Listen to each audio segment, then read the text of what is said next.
गावागावामध्ये आता ग्रामपंचायतचे बिगुल वाजले आहे की नाही. काही वाढ रचना अमकं तमकं चालू झालं आहे. आता लोक लागले तयारीला.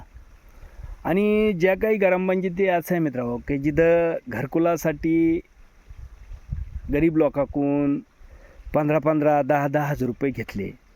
तुमचे विहिरी मंजूर करण्यासाठी 40-40, 60-60 हजार रुपयापर्यंत पैसे घेतले.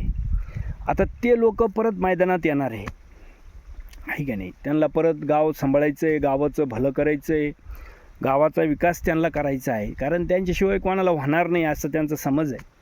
आणि ते लोक परत आपले मैदानात उतरणार आहे. आता एकच आहे मित्रांनो सांगणं माझं की ज्या लोकांना ह्या गोष्टी केल्या 15-15 हजार रुपये सामान्य लोकांकडून घेतले आणि ज्या लोकांकडं पैसे नसताना ज्या लोकांना व्याजानं काढून त्यांना दिले आहे का नाही.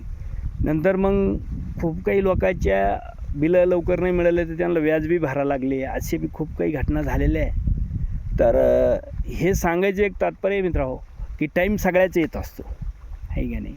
तर टाईम आता त्यांचा तुमच्यासमोर बी येणार आहे, तुमच्या दारात ते येतील.